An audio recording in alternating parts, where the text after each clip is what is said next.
এই জিনিসটা যেদিন আমার বাসায় রান্না করি সেদিন আমার বাসায় ভাতটা একটু বেশিই রান্না করতে হয়।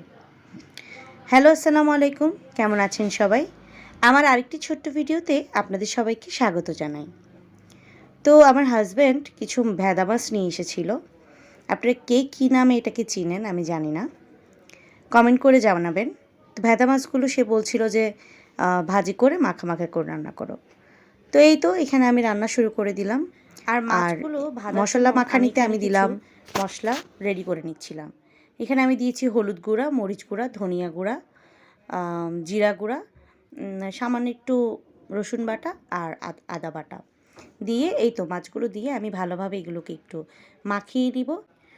ভালো মতো মাছের গায়ে মশলাগুলো ঢুকিয়ে ঢুকিয়ে মাখিয়ে নিতে হবে। তারপরে আমি এগুলোকে 10 মিনিট একটু রেস্টে রেখে দিব, যাতে মশলাগুলো দিয়ে ভালো মতো মাছটা মেরিনেট হয়ে যায়। তারপরে এই তো 10 মিনিট পরে আমি মাছগুলো ভাজার জন্য চুলায় দিয়ে দিলাম। একটা একটা করে মাছ ছেড়ে দিচ্ছি। আর ছেড়ে দিয়ে আমি মাছটা একদম এক পিঠ ভাজা ভাজা হয়ে গেলে তারপর আরেক পিঠ উল্টে দিব। এই তো মাছগুলো উল্টে দিচ্ছিলাম। আর এইভাবে মাছ আপনারা যেদিন রান্না করবেন সেদিন অবশ্যই কিন্তু ডাল রান্না করতে হবে, কারণ মাছ দিয়ে এই মাছটা দিয়ে ডাল দিয়ে খেতে অনেক মজা। রান্নাটা অনেক সিম্পল হলেও এটা দিয়ে কিন্তু ভাত একটু বেশিই খাওয়া যায়। মাংসের চাইতেও এই মাছ ভাজা আর ডাল দিয়ে 1 প্লেট ভাত আপনি বেশিই খেতে পারবেন। তো এই তো আমি ভালো মতো মাছগুলোকে উঠিয়ে দিচ্ছিলাম। এই পাতিলটাতে যেহেতু আমি আগে রান্না করেছিলাম, তো তেলটা একটু মানে মাছটা উঠাতে একটু কষ্ট হয়ে যাচ্ছিল, যেহেতু আমি এখানে আগে রান্না করেছিলাম।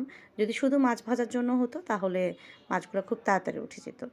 তো এই তো এই যে আমি মাছগুলো সবগুলো ভেজে উঠিয়ে নিচ্ছি। আর এখানেই আমি আরও একটু তেল দিয়ে তারপর অনেকগুলো পেঁয়াজ, সাথে কাঁচামরিচ কুচি দিয়ে অনেকক্ষণ একটু নেড়ে চেড়ে পেঁয়াজটা একটু নরম হওয়া পর্যন্ত এগুলোকে ভালো মতো নেড়ে চেড়ে নিব। আর তারপরে আমি এখানে সেই মাছ ম্যারিনেট করে রাখার যে মশলাটা, সেই মশলার বাটিটা ভালো মতো একটু ধুয়ে ওই পানিটা আমি এখানে দিয়ে দিব। তাহলে মশলাটাও এখানে কষিয়ে যাবে। এই তো পানিটা আমি দিয়ে দিলাম। তারপরে আরেকটু ভালো মতো নেড়েচেড়ে এখানে আমি অনেকগুলো টমেটো দিয়ে দিলাম। আর এই রান্নাতে মাছগুলো একেবারে কড়কড়া করে ফ্রাই করে ফেলতে হবে। আর এই তো এখন টমেটোগুলো একটু যখন নরম নরম হয়ে আসবে তখন আমি মাছগুলো সব ছেড়ে দিব। এই তো মাছগুলো ছাড়ার পরে ভালো মতো একটু নেড়ে তারপরে ঢাকনা দিয়ে একটু রেখে দিব। রেখে দিয়ে আবার একটু ভালো মতো নেড়ে নিব। তারপরে এই তো হয়ে গেল আমার রান্না। তারপরে আমি এগুলোকে সার্ভ করে নিব। এই যে কত সুন্দর রান্না হয়ে গেছে। তো আমার ভিডিওটা আজকে এখানেই শেষ করছি। সবাই ভালো থাকবেন, সুস্থ থাকবেন।